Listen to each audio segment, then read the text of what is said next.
नमस्कार दोस्तों, आज हम representation of simple harmonic motion to complex form इसके बारे में स्टडी करेंगे। इससे पहले हमने addition of simple harmonic motion study कर चुके हैं और फेज डिफरेंस के बारे में भी हम बता चुके हैं आपको। आज कॉम्प्लेक्स फॉर्म के उसी का अपन कॉम्प्लेक्स फॉर्म पढ़ेंगे।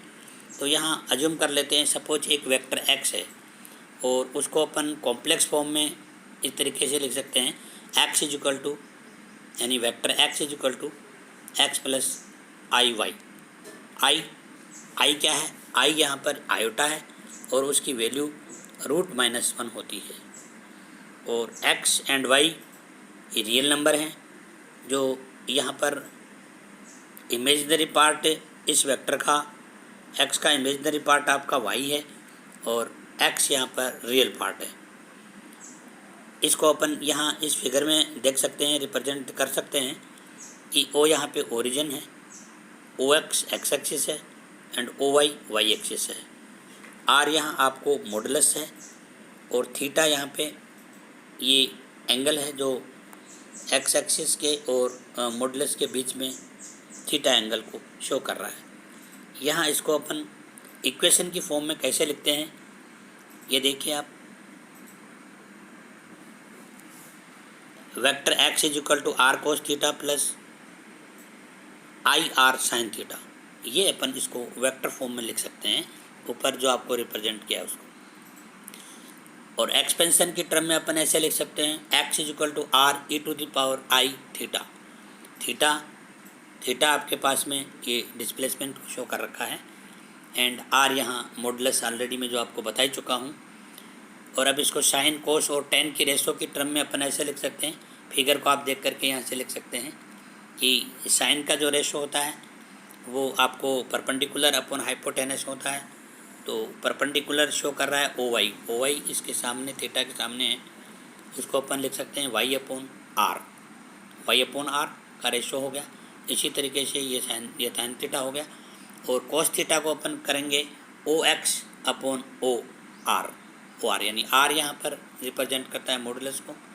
तो cos theta is equal to X upon R and tan theta, इन दोनों का रेशो होता है। Tan theta is equal to आप जानते हैं sine theta upon cos theta. तो इसकी इवन साइन थीटा की वैल्यू पुट करेंगे Y upon R and cos theta की वैल्यू अपन करेंगे तो एक्स अपॉन आर होता है, तो रिवर्स में लिख देंगे आर अपॉन एक्स। दोनों आर कैंसिल करके अपने को वाई अपॉन एक्स आपके पास में आ जाएगा। थीटा की टर्म में इसको theta is equal to tan inverse y upon x. अब अपने को अपना एम होता है कि अपन इसकी वेलोसिटी के टर्म में निकालना चाहते हैं। तो वेलोसिटी के टर्म में निकालने के लिए आप वेक्टर एक्स को टी के रेस्पेक्ट में डिफरेंशिएट करेंगे। तो हाफ डिफरेंशियल का फार्मूला इसमें लगा देंगे और एक्स की जगह वैल्यू पुट करके d upon d t r E to the power theta. तो यहाँ आप डिफरेंशिएट कर सकते हैं इमीडिएट आसानी से, i r omega e to the power omega t. यहाँ पे ओमेगा टी कहाँ से आ गया? Omega t theta is equal to omega t है। ओमेगा यहाँ एंगुलर वेलोसिटी है, टी टाइम है और थीटा यहाँ पर क्या है?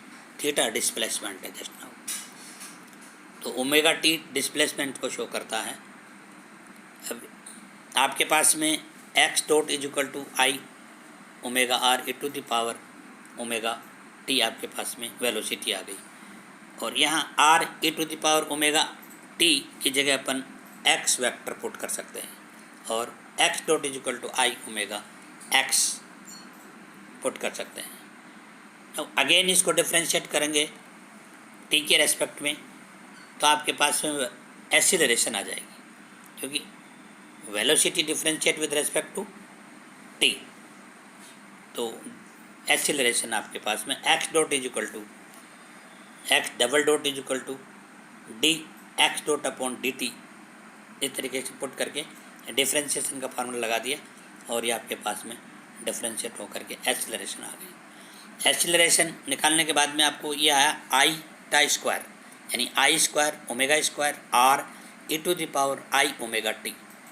आई स्क्वायर, आई मतलब आयोटा, और आयोटा की वैल्यू अपन ने पहले डिफाइन करी थी, आयोटा इज इक्वल टू √-1 है, तो iota square is equal to -1, इसका रूट हट जाएगा तो -1 आ गया, तो -1 वैल्यू पुट कर दी मैंने आयोटा स्क्वायर की, और omega square R E to the power I omega T ये पुट कर दिया, और ये आपके पास में x dot is equal to minus omega square R E to the power I omega T is equal to minus omega square x.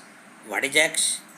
X जो अपन ने इनिशियली वेक्टर माना था, एज्यूम किया था, वो वेक्टर अपन R E to the power omega T की जगह पुट कर दिया, और x dot is equal to minus omega square X आपके पास में ये एक एक्सेलरेशन आ गई इसकी। इनको अपन ग्राफ में इस तरीके से रिप्रेजेंट कर सकते हैं एक पॉइंट पर, तो ये आपके सामने प्रेजेंट किया हुआ है कि ओ यहाँ पे ओरिजिन है, एक्स एक्सिस है, तो डिस्प्लेसमेंट मैंने थीटा बताया था, ये ऑलरेडी थीटा आपने शो कर रखा है, जो कि वेक्टर एक्स और एक्स एक्सिस के बीच का एंगल है। अब वेलोसिटी को रिप्रेजेंट किया है एंटी क्लॉकवाइज डायरेक्शन में देने के बाद में आपके पास में क्यों X dot is equal to I omega X, जो यहाँ तक का एंगल रिप्रेजेंट करता है, और फिर एक्सीलरेशन इससे भी आगे रिप्रेजेंट करेगा, जो यहाँ आपको ये नीचे बता रखा है X double dot is equal to minus omega square X यहाँ पर वेक्टर है, इस तरीके से शो कर सकते हैं अपन।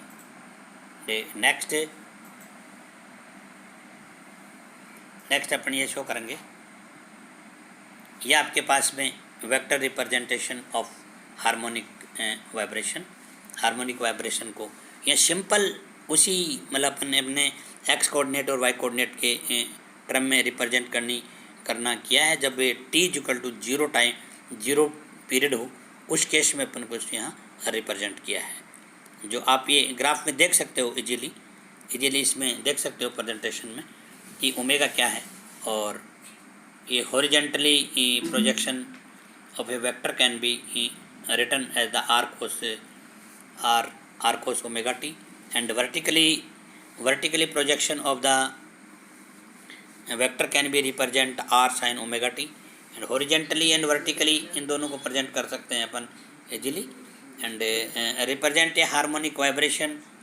तो now we can consider the harmonic projection, the angular speed is equal to omega radian per second, ये फ्रीक्वेंसी को अपन एफ से डिनोट करते हैं, और एंगुलर स्पीड या एंगुलर फ्रीक्वेंसी को अपन रिप्रेजेंट करते हैं ओमेगा से।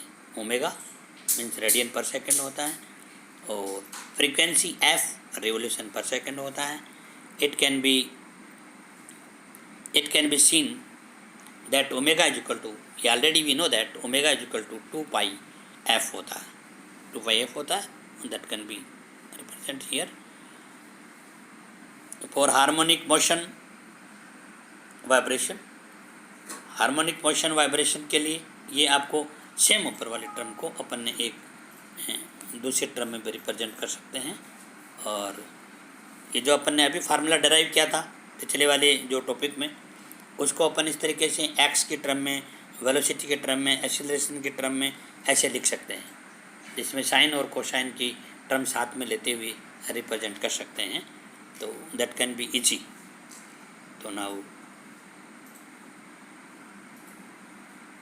नेक्स्ट में आप इसको ग्राफिकली भी प्रेजेंट कर सकते हैं, जो डिस्प्लेसमेंट, वेलोसिटी और एक्सीलरेशन को इन वेव टर्म में आप रिप्रेजेंट कर सकते हैं। तो ये फिगर आपके सामने है, ये phasing between displacement, velocity and acceleration को शो करता है। जी यहाँ जो डिफरेंस दे रखा है आपको कि सबसे पहले डिस्प्लेसमेंट को अपन जीरो से स्टार्ट करके अपन मेंशन कर सकते हैं, और वेलोसिटी जो है आपको 90 डिग्री पे है, और 180 डिग्री पे एक्सीलरेशन को शो किया है। तो ये वेव आपको तीनों वेव देख सकते हो, फेजिंग डिफरेंस देख सकते हो इजीली। दैट फेजिंग डिफरेंस को अपन सर्कल के रूप में अपन लिख सकते हैं, तो ये another representation. vector representation of the displacement, velocity and acceleration shown in the term of this circle form में आपको आसानी से देख सकते हैं। तो थैंक यू, आज के लिए अपन इतना ही करेंगे और thank you very much. This next remaining part upon next lecture में